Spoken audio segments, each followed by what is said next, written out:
Hello दोस्तों, atrial fibrillation जो कि हार्ट के रिदम प्रॉब्लम्स में से सबसे ज़्यादा कॉमन प्रॉब्लम है। आज हम बात करेंगे इसके कारणों के बारे में कि क्या क्या कारण है जिसकी वजह से किसी व्यक्ति को एट्रियल फिब्रिलेशन का प्रॉब्लम हो सकता है। किसी भी बीमारी के कारणों को समझना ज़रूरी है। यदि हम बीमारी के कारणों को समझ पाएंगे तभी हम उसके ट्रीटमेंट और उसके निवारण को समझ पाएंगे। टॉपिक पर जाने से पहले जो लोग हमारे चैनल पर नए हैं उन्हें रिक्वेस्ट करूँगा कि चैनल को सब्सक्राइब करें, वीडियोज़ को लाइक करें, शेयर करें, फॉलो करें, कमेंट करें, पूरा देखें। टॉपिक में हर एक कारण बहुत ज़्यादा इंपॉर्टेंट है और कुछ कारण थोड़े सरप्राइजिंग भी होंगे, इसलिए इसको एंड तक देखिएगा। हर कारण की अपनी इंपॉर्टेंस है। टॉपिक के एंड में कुछ कारणों में स्पेसिफिकली क्या किया जाता है, ये सारी चीज़ों पर भी हम थोड़ा ओवरव्यू डिस्कशन करेंगे।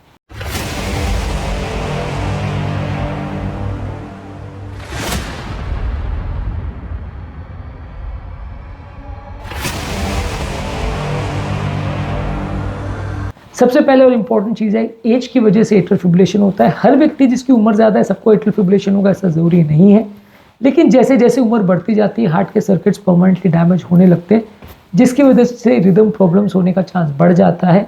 तो एट्रियल फिब्रिलेशन उम्र दराज पेशेंट में ज़्यादा देखा जाता है। इसके अलावा ब्लड प्रेशर भी एक इंपॉर्टेंट कारण है एट्रियल फिब्रिलेशन का। जैसे जैसे blood pressure related heart changes बढ़ते जाते हैं, एट्रियल फिब्रिलेशन होने का चांस बढ़ जाता है। कोरोनरी आर्टरी डिजीज यानी हार्ट अटैक भी एट्रियल फिब्रिलेशन का चांस हो सकता है, लेकिन एट्रियल फिब्रिलेशन हार्ट अटैक में बहुत कम केसेस में यानी सिर्फ 5% केस में देखा जाता है। तो हार्ट अटैक का मार्कर इसको मान के नहीं चलिए। जब कभी भी नया एट्रियल फिब्रिलेशन कोई पेशेंट लेके आता है तो आप ट्रोपोनिन करके देखते हो, और यदि वो पॉजिटिव आए तो आप एंजियो करके देखते हो। ज़्यादातर एट्रियल फिब्रिलेशन में अपने आप में ट्रोपोनिन या कार्डियक एंजाइम्स पॉजिटिव नहीं आने चाहिए, और अगर पॉजिटिव आ रहे हैं तो आपको देखना पड़ेगा। हार्ट अटैक के कई बार चेंजेस इसमें मिस हो सकते हैं यदि किसी व्यक्ति को सडन एट्रियल फिब्रिलेशन है तो इसलिए एट्रियल फिब्रिलेशन लेके आने वाले व्यक्ति का एटलीस्ट कार्डियक मार्कर्स देख लेना चाहिए, और यदि पॉजिटिव आए तो एंजियो करना चाहिए। हर व्यक्ति जिसको एट्रियल फिब्रिलेशन है सबका एंजियो करना ज़रूरी नहीं है। इसके अलावा हार्ट वाल्व का किसी को अगर प्रॉब्लम है, यानी अगर वाल्व उसका सिकुड़ गया है या लीक हो रहा है, तो इस तरह के पेशेंट्स में भी एट्रियल फिब्रिलेशन हो सकता है। हार्ट फेलियर अगर किसी व्यक्ति को है जिसमें हार्ट की पंप क्षमता बिगड़ गई है और हार्ट पर्याप्त मात्रा में ब्लड पंप नहीं कर पा रहा है इफेक्टिवली, तो वैसे पेशेंट को भी एट्रियल फिब्रिलेशन हो सकता है। इसके अलावा कार्डियोमायोपैथी यानी हार्ट की कोई मसल की अगर प्रॉब्लम है तो वैसे लोग को भी एट्रियल फिब्रिलेशन हो सकता है, जिसमें हार्ट में अलग अलग तरह की कार्डियोमायोपैथी जैसे डायरेक्ट कार्डियोमायोपैथी, हाइपरट्रॉफिक कार्डियोमायोपैथी, इस तरह के पेशेंट को एट्रियल फिब्रिलेशन हो सकता है। थायराइड की अगर प्रॉब्लम है, थायराइड अगर बढ़ा हुआ है तो वैसे व्यक्ति को भी एट्रियल फिब्रिलेशन हो सकता है। थायराइड ज़्यादा वाले पेशेंट में ज़्यादा होता है, कम वाले पेशेंट में यूजुअली नहीं होता है। अगला पॉइंट थोड़ा सा कैची है, ओबेसिटी में अपने आप में भी एट्रियल फिब्रिलेशन होता है। यदि किसी व्यक्ति का वजन ज़्यादा है तो बॉडी में सूजन या इन्फ्लेमेशन बढ़ जाता है, जिससे अपने आप में एट्रियल फिब्रिलेशन हो सकता है। इसलिए मोटे लोग को थोड़ा ज़्यादा ध्यान देने की ज़रूरत है। और अगला इससे ही रिलेटेड है, स्लीप एपनिया में भी एट्रियल फिब्रिलेशन हो सकता है। स्लीप एपनिया ऐसी बीमारी है जिसमें वजन ज़्यादा होने की वजह से श्वास की नली दबने लगती है। जब श्वास की नली दबती है तो व्यक्ति को श्वास लेना मुश्किल हो जाता है, हार्ट फेलियर हो जाता है, और इस बीमारी में प्रॉब्लम ऐड करता है एट्रियल फिब्रिलेशन। यदि किसी व्यक्ति को स्लीप एपनिया है तो एट्रियल फिब्रिलेशन का चांस ज़्यादा है। इसका सोल्यूशन है वजन कम करना। इसके अलावा कुछ लाइफस्टाइल फैक्टर्स जैसे बहुत ज़्यादा अल्कोहल पीना, स्मोकिंग करना और ड्रग्स लेना, इस तरह की चीज़ों से भी एट्रियल फिब्रिलेशन हो सकता है। लंग्स की बीमारियां यानी अस्थमा और ऑब्स्ट्रक्टिव एयरवे डिजीज़ के पेशेंट्स में भी एट्रियल फिब्रिलेशन हो सकता है। कुछ जेनेटिक फैक्टर्स भी इसका कारण हो सकते हैं। बॉडी में इलेक्ट्रोलाइट इंबैलेंस, खासकर पोटाशियम, मैग्नीशियम और कैल्शियम की अगर कमी या ज़्यादा हो तो इससे भी हार्ट का इलेक्ट्रिकल कंडीशन इफेक्ट होता है और इससे एट्रियल फिब्रिलेशन हो सकता है।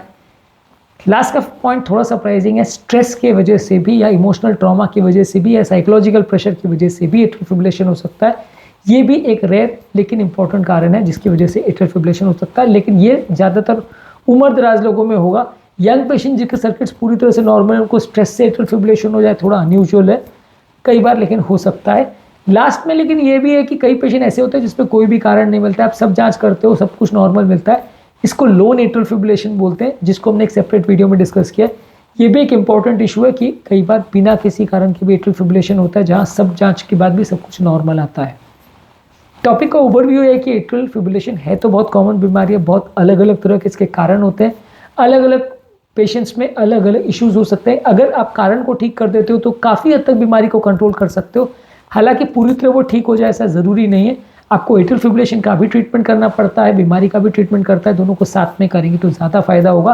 कारणों को समझना और उसके ट्रीटमेंट स्ट्रैटेजी के हिसाब से अपनी दवाइयों को चेंज करना ज़रूरी है, क्योंकि यदि आप सिर्फ कारण पर फोकस करते हैं या सिर्फ एएफ पे फोकस करते हैं तो दोनों में सक्सेसफुल रिजल्ट नहीं मिलेगा, आपको दोनों पर एक साथ फोकस करना पड़ेगा, तभी आपको अच्छा रिजल्ट मिलेगा।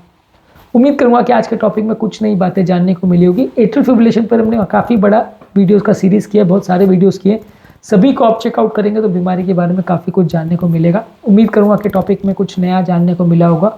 जो लोग हमारे चैनल पर नए हैं उन्हें रिक्वेस्ट करूंगा कि चैनल को सब्सक्राइब करें, वीडियोज़ को लाइक करें, शेयर करें, फॉलो करें, कमेंट करें, पूरा देखें।